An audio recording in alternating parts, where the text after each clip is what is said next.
Hello students, welcome you on GVM YouTube channel. Today I will teach you lesson number 6, production function. Introduction, meaning of production function, assumptions and the characteristics of production function. Lesson number 6, production function, उत्पादन फलन। जैसा कि पिछले अध्याय में मैंने आपको बतलाया कि वस्तुओं व सेवाओं की पूर्ति का संबंध कीमत से प्रत्यक्ष या सीधा संबंध होता है, अर्थात वस्तुओं व सेवाओं की कीमत के बढ़ने पर वस्तुओं व सेवाओं की पूर्ति बढ़ जाती है तथा ठीक उसी प्रकार से वस्तुओं व सेवाओं की कीमतों के कम होने पर उसकी पूर्ति कम हो जाती है। इसी संबंध में हम आपको उत्पादन फलन के परिचय के बारे में अध्ययन करेंगे। वस्तुओं व सेवाओं की पूर्ति उन वस्तुओं व सेवाओं के उत्पादन की मात्रा पर आश्रित होती है। वस्तुओं व सेवाओं के उत्पादन की मात्रा दो बातों पर निर्भर करती है। कहने का मतलब ये है कि production function is the relationship between the input physicals and the output physicals. यह इनपुट पढ़तों, आउटपुट्स निर्गत के बीच के संबंध को स्पष्ट करता है। उत्पादन की मात्रा पर आश्रित होती है। उत्पादन की मात्रा विभिन्न प्रकार के साधनों पर निर्भर करती है। जैसा कि मैंने आपको बतलाया कि उत्पादन की मात्रा दो बातों पर निर्भर करती है। फर्स्ट पॉइंट, उत्पादन के साधनों या पड़तों, इनपुट्स की कीमतें। नंबर 2, उत्पादन के साधनों या आदा, इनपुट्स के तथा उत्पादन अर्थात प्रदाह या निर्गत के बीच पाए जाने वाले भौतिक मात्रात्मक संबंध पर निर्भर करते हैं। इस प्रकार इन दोनों के बीच पाए जाने वाले भौतिक या मात्रात्मक संबंध का आर्थिक विश्लेषण करना आवश्यक हो जाता है। जैसे कि मांग फलन में वस्तुओं व सेवाओं की मांग व कीमत, पूर्ति फलन में वस्तुओं व सेवाओं की पूर्ति तथा कीमत, तथा उत्पादन फलन में उत्पादन तथा योगदान देने वाले विभिन्न प्रकार के साधन जैसे भूमि, पूंजी, श्रम, साहस तथा संगठन, जिसे हम L, K, N, T तथा E के रूप में बतलाते हैं।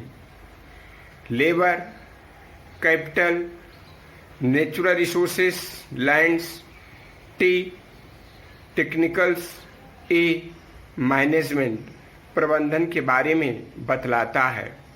तो उत्पादन में सहयोग देने वाले उत्पादन के विभिन्न साधनों का प्रयोग करते हुए उत्पादन की मात्रा को बढ़ाया जाता है, जिससे इनपुट्स तथा आउटपुट्स के बीच होने वाले एक रिजल्ट के बारे में पता चलता है। फलन का अर्थ, function is a technical term. यह एक तकनीकी विशेष शब्द है। सामान्यतः फलन के अर्थ का प्रयोग दो चरों के बीच पाया जाने वाला मात्रात्मक संबंध को व्यक्त करता है। यह स्वतंत्र व आश्रित चर के बीच पाया जाता है। जैसे हम कह सकते हैं कि y इक्वल फंक्शन x। इसका मतलब ये हुआ कि y is the function of x। y एक आश्रित चर है जबकि x जो है स्वतंत्र चर है। तो स्वतंत्र चर x के बीच पाया जाने वाला मात्रात्मक संबंध को प्रकट करता है। यह y जो कि एक आश्रित चर है, यह स्वतंत्र चर x से संबंधित है। x आपका जो है विभिन्न प्रकार के उत्पत्ति के साधन हो सकते हैं, जैसे भूमि है, पूंजी है, श्रम है, साहस है, संगठन है। इस तरीके से इन विभिन्न प्रकार के साधनों के प्रयोग से जो उत्पादन प्राप्त हो रहा है, हम उसे कहते हैं वह एक आश्रित चर है, y है। In the words of Alpha C Chiang के शब्दों में फलन स्वतंत्र व आश्रित चर के जोड़ों का एक समूह है, जिसकी विशेषता यह है कि फलन उनके बीच x का कोई एक मूल्य y के एक अद्वितीय मूल्य का निर्धारण करता है। इस प्रकार से हम कह सकते हैं कि y equal function x, y आश्रित चर जो है स्वतंत्र चरों पर निर्भर करता है। स्वतंत्र चरों से तात्पर्य उत्पादन के विभिन्न साधन भूमि, पूंजी, श्रम, साहस एवं संगठन से है। उत्पादन फलन का अर्थ, जैसा कि मैंने आपको बतलाया कि उत्पादन फलन एक मात्रात्मक संबंध होता है, quantitative relationships between inputs and outputs. This is the results. Production function is the results between the input physical and the output physical. जैसे हम आपको एक उदाहरण के तौर पर ये कह सकते हैं कि किसी वस्तु की मात्रा, जैसे कि 1 मीटर कपड़े का उत्पादन करना है, तो 1 मीटर कपड़े के उत्पादन में प्रयुक्त होने वाले उत्पादन के विभिन्न साधन, जैसे एक श्रमिक है, 10,000 की मशीन है, 20x20 20x20 लंबाई चौड़ाई फिट की जमीन आदि का प्रयोग किया जाता है। तब जो है 1 मीटर कपड़े का उत्पादन किया जा सकता है। या किसी भी वस्तु के उत्पादन करने के लिए जमीन की जरूरत पड़ती है, टेक्निकल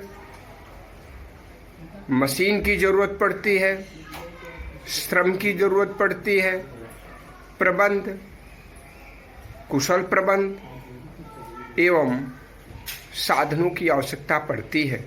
इस तरीके से किसी वस्तु का उत्पादन होता है। इसे हम एक फलन के सूत्र के रूप में लिख सकते हैं। Q अर्थात 1 मीटर कपड़े का उत्पादन equal function land LD labour, एक श्रमिक, जमीन भूमि 20x20 लंबाई चौड़ाई 20 फीट लंबाई तथा 20 फीट चौड़ाई, श्रमिक का प्रयोग, जमीन का प्रयोग, पूंजी का प्रयोग, प्रबंध एवं साहस का प्रयोग करके किसी भी वस्तु का उत्पादन किया जा सकता है। इसे ही हम उत्पादन फलन कहते हैं। उत्पादन फलन की परिभाषाएं। उत्पादन फलन की निम्न परिभाषाएं हैं। हेंडरसन एंड क्वांट के अनुसार उत्पादन फलन एक अभियांत्रिकी संकल्पना है। अभियांत्रिकी संकल्पना से तात्पर्य एक इंजीनियरिंग विचार है जो सोच समझ करके किसी वस्तु का उत्पादन किया जाता है, जो उत्पादन के साधनों की सहायता से उत्पादन के बीच विद्यमान तकनीकी व मात्रात्मक संबंध को समझाता है। उत्पादन फलन से तात्पर्य जो हम टेक्नोलॉजी का प्रयोग करते हैं और उसकी मदद से जो उत्पादन होता है, इन दोनों के बीच के संबंध को समझाता है अर्थात दर्शाता है। डॉक्टर बलवंत कंदोई के अनुसार उत्पादन फलन का अर्थ, यदि एक फर्म द्वारा उत्पादित उत्पादन की मात्रा Q है, जब उत्पादन के साधन भूमि, पूंजी, श्रम, प्रबंध व तकनीक तथा साहस या उद्यमशीलता को उत्पादन में लगाया जाता है, तो उत्पादन फलन को हम इस प्रकार से कह सकते हैं, Y is the function of LD land, L labour, K capital, O organisation.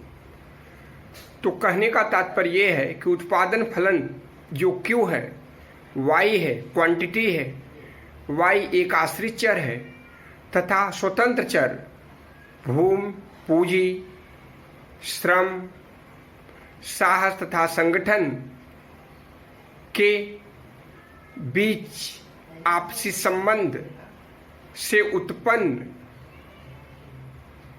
उत्पादन के बारे में बतलाता है। इस प्रकार से एन ग्रेगोरी मेंक्यू के अनुसार उत्पादन के साधनों की मात्रा और उत्पादन की मात्रा के मध्य संबंध उत्पादन फलन कहलाता है। सबसे सरल परिभाषा मेंक्यू के अनुसार उत्पादन के साधनों की मात्रा से तात्पर्य है भूमि, पूंजी, श्रम, साहस तथा संगठन तथा जो उत्पादित की जा रही है वस्तुएं, उन दोनों के बीच के संबंध को प्रोडक्शन फंक्शन कहते हैं। इस प्रकार से हम कह सकते हैं कि production function is the relationship between the input, physical input and the physical output. हम इसे हिंदी में इस प्रकार से कह सकते हैं, उ बराबर फ इंटू श्र पु भू त सा, जिसका तात्पर्य यह है कि उ से उत्पादन, फ से फलन, श्र से श्रमिक, पु से पूंजी, भू से भूमि, त से तकनीकी या प्रबंध, सा से साहस। तो उत्पादन के जो साधन हैं, इन विभिन्न साधनों का प्रयोग करते हुए जो उत्पादन किया जाता है वही उत्पादन फलन कहलाता है। उत्पादन फलन की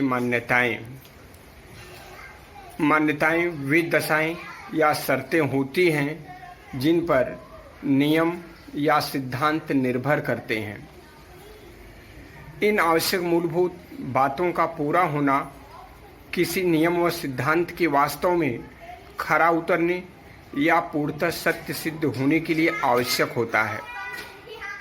इसका तात्पर्य ये है कि कुछ ऐसी बातें होती हैं, कुछ ऐसे सिद्धांत या नियम होते हैं जिनका पालन करना आवश्यक होता है, तभी मान्यताएं पूरी होती हैं और इन नियमों, सिद्धांतों अथवा बातों के पूरा होने पर ही यह नियम सत्य सिद्ध होता है। उत्पादन फलन के लिए कुछ मान्यताएं निम्न प्रकार हैं। नंबर 1, एक निश्चित तकनीक होती है जो बाहर से दी हुई है। उत्पादन फलन के लिए उत्पादन के साधनों का होना बहुत ही आवश्यक है। जैसे टेक्निक, अगर कोई टेक्निक या टेक्नोलॉजी का प्रयोग किया जाता है तभी उत्पादन संभव है। नंबर 2, उत्पादन के साधनों की कीमतें जो बाहर से दी हुई हैं।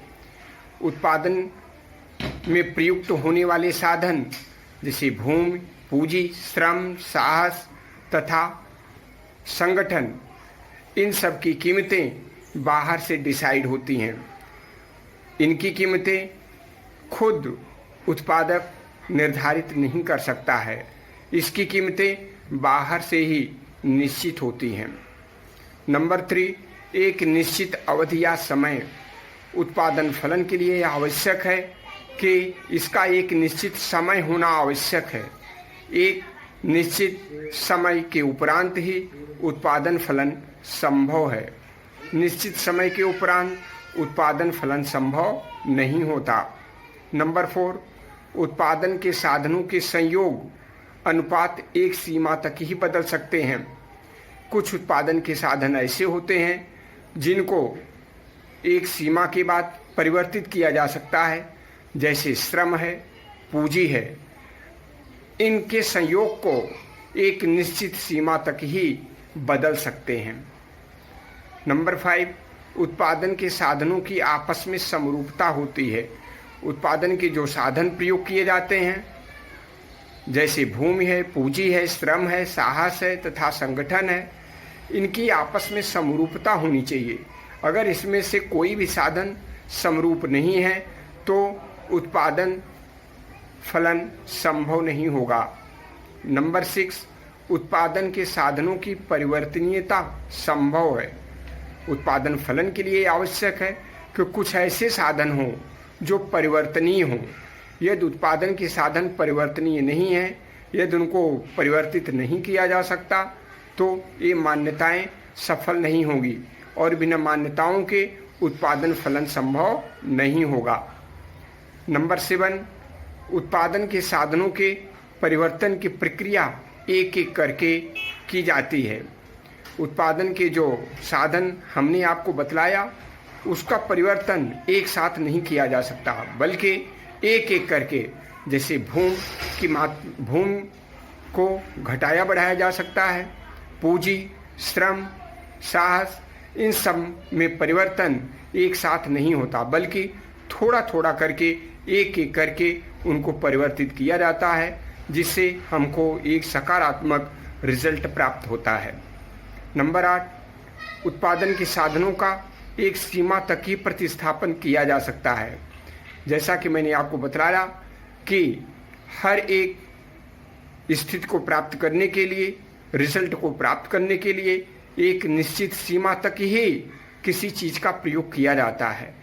एक निश्चित सीमा तक उत्पादन के साधनों को एक दूसरे के स्थान पर प्रयोग कर सकते हैं, नहीं तो उत्पादन फलन संभव नहीं होगा।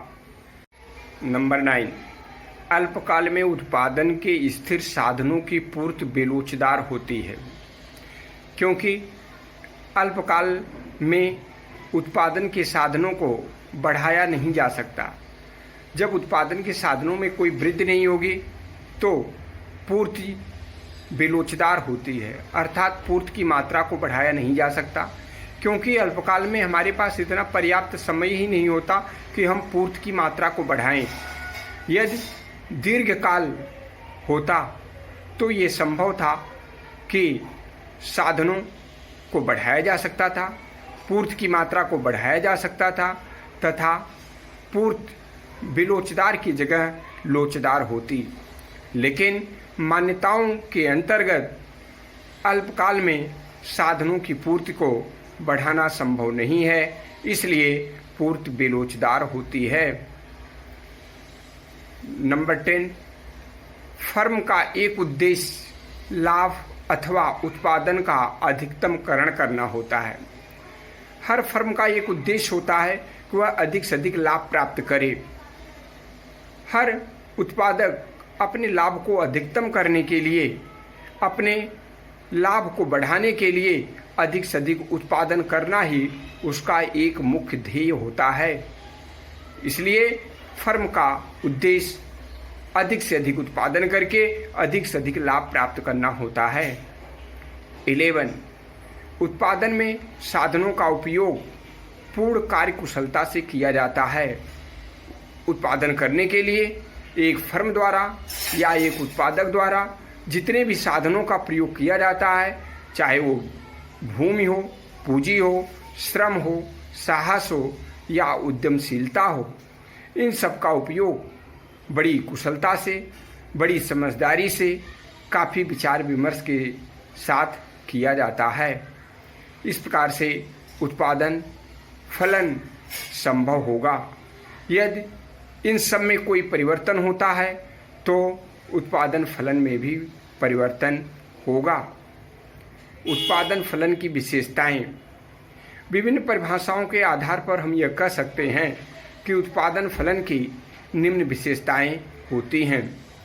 नंबर 1, उत्पादन फलन अभियांत्रिकी संकल्पना है, that is a engineering term. इसमें जो है इंजीनियरिंग अभियांत्रिकी विचार विमर्श के साथ उत्पादन संभव होता है। नंबर 2, उत्पादन फलन साधनों व उत्पादन के प्रवाह से संबंधित है। उत्पादन फलन उत्पादन में प्रयुक्त होने वाले साधन जैसे भूमि, पूंजी, श्रम, साहस व संगठन तथा इनके संयोग से जो उत्पादन होता है उसके प्रवाह से इनका संबंध होता है। इसलिए मैंने आपको एक फार्मूला बतलाया था, Q अर्थात Y is the function of X। X means lands, labour, capital, enterprises. Number 3, यह साधनों द्वारा रूपांतरित उत्पादन के संबंध को व्यक्त करता है। साधनों द्वारा रूपांतरित उत्पादन के संबंध को साधन जो प्रयुक्त किए जाते हैं और जो उत्पादन होता है उनके बीच के एक संबंध को व्यक्त करता है। जैसा कि मैंने आपको बतलाया कि it is the relationship between the physical input and the output physical. तो इनके आंतरिक और बाह्य भौतिक मात्राओं के बीच संबंध होता है। नंबर 4, उत्पादन फलन साधनों व उन साधनों द्वारा उत्पादित उत्पादन की भौतिक मात्रा को बतलाता है। किसी भी वस्तु का यदि उत्पादन करना है तो उसमें प्रयुक्त होने वाले साधन और उत्पादित होने वाली जो मात्रा है उनके बीच के संबंध को प्रकट करता है। जैसा कि यदि उत्पादन के साधनों का अधिक प्रयोग किया जाएगा तो अधिक उत्पादन होगा, कम प्रयोग किया जाएगा तो कम होगा। इसलिए इन दोनों के बीच का संबंध एक दूसरे पर निर्भर करता है। नंबर 5, उत्पादन फलन का संबंध एक निश्चित समय की अवधि से होता है। इसमें एक निश्चित समय निर्धारित है। निश्चित समय के पश्चात उत्पादन फलन संभव नहीं होता। इसलिए उत्पादन फलन एक निश्चित समय 1 माह, 2 माह, 3 माह, 4 माह तक के लिए निर्धारित होता है। उसके पश्चात इसका कोई निश्चित समय नहीं होता और कोई निश्चित रिजल्ट भी नहीं होता है। नंबर 6, जैसा कि मैंने आपको बतलाया कि उत्पादन के साधनों का एक दूसरे से प्रतिस्थापन अर्थात एक दूसरे के स्थान पर प्रयोग किया जा सकता है, तो इसके लिए श्रम की एक इकाई का दूसरी इकाई से व पूंजी का एक दूसरी पूंजी से प्रतिस्थापन किया जा सकता है। नंबर 7, उत्पादन फलन एक निश्चित दी हुई तकनीक से संबंधित होता है। उत्पादन फलन का संबंध एक टेक्निक से इसका संबंध होता है कि उत्पादन के साधनों का प्रयोग करने के लिए जिस टेक्नोलॉजी का प्रयोग करते हैं उससे उत्पादन फलन संबंधित होता है। अर्थात उत्पादन उस पर निर्भर करता है कि टेक्नोलॉजी सुपर है या नहीं। नंबर 8, उत्पादन फलन के द्वारा केवल साधनों और उत्पादन की भौतिक मात्रा को सम्मिलित करते हैं किंतु उनकी कीमतों को सम्मिलित नहीं किया जाता। दोनों के बीच उत्पादन तथा साधनों के बीच जो संबंध होता है, जो उत्पादन होता है उसको सम्मिलित किया जाता है लेकिन कीमतों को सम्मिलित नहीं किया जाता। नंबर 9, अवधि के आधार पर उत्पादन फलन अल्पकालीन व दीर्घकालीन होता है। जैसा कि मैंने आपको बतलाया कि अल्पकाल में पूर्ति की मात्रा बेलोचदार तथा दीर्घकाल में पूर्ति की मात्रा लोचदार होती है, क्योंकि उत्पादन के साधनों को घटाया व बढ़ाया जा सकता है जबकि अल्पकाल में उत्पादन के साधनों को बढ़ाना संभव नहीं है, जिससे पूर्ति की मात्रा को बढ़ाया नहीं जा सकता। जबकि दीर्घकाल में उत्पादन के साधनों को बढ़ा करके अधिक से अधिक मात्रा में उत्पादन किया जा सकता है तथा कोई भी फर्म अधिक से अधिक लाभ कमा सकती है। उपर्युक्त विशेषताओं के आधार पर हम यह कह सकते हैं कि उत्पादन फलन को समझने के लिए समय, अल्पकालीन व दीर्घकालीन को समझना अधिक आवश्यक है। प्रतिस्थापन के साधनों को समझना अधिक आवश्यक है, जो कि एक दूसरे के स्थान पर प्रतिस्थापित की जा सकती हैं। टेक्नोलॉजी, पूंजी आदि के बारे में समझना अधिक आवश्यक होता है।